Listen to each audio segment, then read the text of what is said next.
Hi കൂട്ടുകാരെ, ഇന്നൊരു healthy വിഷയമായിട്ടാണ് വന്നിട്ടുള്ളത്. എൻ്റെ വീട്ടിലുള്ള നവരയില അഥവാ പനിക്കൂർക്ക ആണ് ഇത്. ഇഷ്ടംപോലെ ഉണ്ട് കേട്ടോ. ഒരു ചെറിയൊരു കമ്പ് കുത്തിയാലും അത് ഭയങ്കരമായിട്ട് നമ്മുടെ മൊത്തം പറമ്പ് വേണേലും അത് കയറി പോകുന്നതാണ്. ചുമ്മാ ആളുകൾ വലിച്ച് കളയാറുണ്ട്. അതിൻ്റെ ഉപയോഗങ്ങളാണ് കുഞ്ഞു കുട്ടികളുള്ളവരുടെ വീട്ടിൽ ഏറ്റവും വേണ്ടുന്ന ഒരു സംഭവമാണിത്. അതിൻ്റെ ഉപയോഗവും ഔഷധ ഗുണങ്ങളും ഒക്കെയാണ് ഞാൻ ഇന്ന് പറഞ്ഞു തരുന്നത്. ചുമ, ജലദോഷം, പിന്നെ നമ്മുടെ ശ്വാസം മുട്ട് സംബന്ധമായ പ്രശ്നങ്ങൾ, ദഹന പ്രശ്നങ്ങൾ, സ്കിൻ പ്രശ്നങ്ങൾ ഒക്കെ മാറാനായിട്ട് ഇത് നല്ലൊരു ഔഷധമാണ്. പിന്നെ അണുബാധകൾ കൊണ്ട് ഉണ്ടാകുന്ന ശരീരത്തിൻ്റെ വീക്കം അങ്ങനെയൊക്കെയുള്ള, അതായത് നീര് സംബന്ധമായ കാര്യങ്ങൾ കുറയ്ക്കാനും ഇത് ഏറ്റവും ബെസ്റ്റാണ്. പിന്നെ ഇതിൻ്റെ ഓരോ ഔഷധ ഗുണങ്ങൾ പ്രധാനമായിട്ട് എടുത്തു പറയുകയാണെങ്കിൽ ചുമ, ജലദോഷം, കഫക്കെട്ട്, ശ്വാസം മുട്ട് എന്നിവയൊക്കെ ഉണ്ടല്ലോ, പനിക്കൂർക്കയിലെ നീര് തേൻ ചേർത്ത് കഴിക്കുന്നത് നല്ലതാണ്. പിന്നെ പ്രതിരോധ ശേഷി വർദ്ധിപ്പിക്കാനാണെങ്കിൽ പനിക്കൂർക്ക പതിവായി കഴിക്കുന്നത്, ചവച്ച് കഴിക്കുകയോ വെള്ളം തിളപ്പിച്ച് കുടിക്കുന്നതും ഒക്കെ നല്ലതാണ്. അണുബാധകളെ ചെറുക്കാനും സഹായിക്കും. പിന്നെ ദഹന സഹായം എന്ന് പറഞ്ഞാൽ വയറ്റിലെ അസ്വസ്ഥതകൾ, ദഹനക്കേട്, ഗ്യാസ് എന്നിവ മാറി ദഹനം സുഗമമാക്കാൻ ഇതിൻ്റെ പനിക്കൂർക്ക സഹായിക്കും. പിന്നെ അണുബാധകളെ ചെറുക്കാനാണെന്ന് പറഞ്ഞാൽ ഇതിൻ്റെ ആൻറ്റി ബാക്ടീരിയൽ ശ്വാസകോശത്തിലുള്ള അണുബാധകളെയൊക്കെ ചെറുക്കാൻ സഹായിക്കും. പിന്നെ സ്കിൻ പ്രശ്നങ്ങളെന്ന് പറഞ്ഞാൽ പ്രാണികളൊക്കെ കടിച്ചിട്ടുള്ള തടിപ്പും തിണർപ്പും ചെറിയ ചെറിയ പൊള്ളലുകൾ അങ്ങനെയൊക്കെ ഉള്ളതിനെല്ലാം ഇതിൻ്റെ നീര് നമുക്ക് പിഴിഞ്ഞൊന്ന് തേച്ചാൽ മതി. ആ ഇല എടുത്തിട്ടൊന്ന് കഴുകി ഒന്ന് പിഴിഞ്ഞ് ഉരച്ച് തേച്ചാൽ മാത്രം മതി. എനിക്കതിന് അനുഭവങ്ങളുണ്ട് ഒരുപാട്. പിന്നെ നീര് വീക്കം, അതായത് ശരീരത്തിൽ വീക്കം കുറയ്ക്കുന്നതിന് പനിക്കൂർക്കയില അതിൻ്റെ ആൻറ്റി ഇൻഫ്ലമേറ്ററി ഗുണങ്ങൾ സഹായിക്കും. അതായത് വെള്ളം തിളപ്പിച്ച് കുടിക്കുന്നത് ആണ് ഏറ്റവും ബെസ്റ്റ്.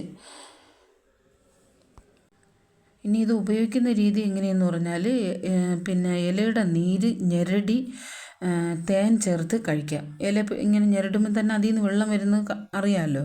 അത് തേൻ ചേർത്ത് കഴിക്കാം. പിന്നെ ഇലയിട്ട് തിളപ്പിച്ച വെള്ളം കുടിക്കുന്നതും ആവി കൊള്ളുന്നതും. ഞാൻ ഇപ്പം ശ്വാസം മുട്ടലിന് മരുന്ന് കഴിക്കാറേ ഇല്ല. ഏത് നേരം ഇതിൻ്റെ ഒരു ആവി കൊള്ളുന്നത് നല്ല സൂപ്പറാണ്. പിന്നെ എണ്ണ തലയിൽ തേക്കാനാണെങ്കിൽ വെളിച്ചെണ്ണ ഇലയിൽ ഇത് അരച്ച് ചേർത്ത് കാച്ചുന്ന എണ്ണയിൽ ഒഴിച്ച് നല്ലവണ്ണം തിളപ്പിച്ചെടുത്ത് നീർവീഴ്ചയ്ക്കും ജലദോഷത്തിനും മുടി വളരാനും പിന്നെ നമ്മുടെ താരൻ്റെ പ്രശ്നത്തിനും അത് ബെസ്റ്റാണ് കേട്ടോ. അതും ഞാൻ പരീക്ഷിച്ചറിഞ്ഞതാണ്.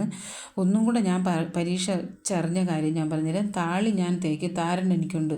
താളി തേക്കുന്ന സമയത്ത് ഉരച്ച് തേക്കും. ഞാൻ ഷാമ്പു ഉപയോഗിക്കാറില്ല. സമയത്ത് ഇതിന് 3-4 ഇലയും കൂടെ ഇട്ട് ഞാൻ മിക്സിയിലിട്ട് അടിച്ചിട്ടാണ് ഞാൻ അതിനെയും കൂടെ തേക്കുന്നത്. നല്ല ക്ലീനാവുന്നു മാത്രമല്ല ഒരു നല്ലൊരു സ്മെല്ലുമാണ് മുടിക്ക്. പിന്നെ കൊച്ചു കുട്ടികളൊക്കെ ഉള്ള വീട്ടിലാണെങ്കിൽ നെറ്റിയിൽ അരച്ച് പനി വരുന്ന സമയത്തും ജലദോഷം വരുന്ന സമയത്തും ഒക്കെ നെറ്റിയിലൊന്ന് അരച്ചിടുന്നത് നല്ലതാണ്. പിന്നെ തീരെ ഈ 28 കെട്ടി അങ്ങനെയുള്ള ആ പ്രായത്തിലെ കുഞ്ഞുങ്ങൾക്ക് ഒന്ന് തീയിൽ കാണിച്ചൊന്ന് വാട്ടി അതിൻ്റെ നീര് നെറുകയിൽ ഇങ്ങനെ ഇറ്റിച്ചിട്ട് ഈ ഇല വെച്ച് ഇങ്ങനെ നൂർത്ത് വെച്ചിട്ട് ആ ഇല വെച്ച് അങ്ങ് പൊത്തി വയ്ക്കും. അങ്ങനെ പണ്ട് മുതലേ അങ്ങനെ ചെയ്യുന്നുണ്ട്. അമ്മമാരെല്ലാം ഞങ്ങൾക്ക് എല്ലാവർക്കും അങ്ങനെ ചെയ്ത് തന്നിട്ടുണ്ട്. പിന്നെ ഇതിൻ്റെ ഇലകളുടെ ആ മണമാണെങ്കിൽ മുറികളിലൊക്കെ നമ്മൾ ഇച്ചിരി കുടിച്ച് കുറേ ഉണ്ടെങ്കിൽ കൊണ്ടുവച്ചിരുന്നാൽ അതിൻ്റെ ഈ മണം കൊണ്ട് പല്ലിയും പാറ്റയും ഉൾപ്പെടെയുള്ള എല്ലാ പ്രാണികളുടെയും എല്ലാ ജീവികളുടെയും ശല്യം കുറേ നമുക്ക് കുറയ്ക്കാൻ പറ്റും. കുട്ടികൾക്കാണിത് ഏറ്റവും ബെസ്റ്റ്. ചുമ, ജലദോഷം, കഫക്കെട്ട് എല്ലാ രോഗങ്ങൾക്കുള്ള ഒരു നാടൻ ഔഷധമാണിത്.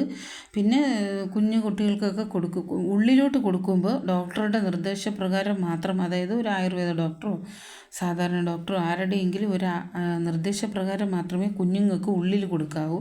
ഈ പുറത്ത് അരച്ച് പുരട്ടുന്നതൊക്കെ നല്ലതാണ്. ഉച്ചയിൽ വെക്കുന്നതും ഒക്കെ നല്ലതാണ്. പിന്നെ വലിയവർക്ക് എല്ലാം നല്ലതാണ്. അപ്പോൾ എനിക്ക് അറിയാവുന്നതും ഇനിയും അറിയാവുന്നുണ്ട്. പക്ഷെ നീളം കൂടുന്നത് കൊണ്ട് ഞാനിവിടെ നിർത്തുന്നു.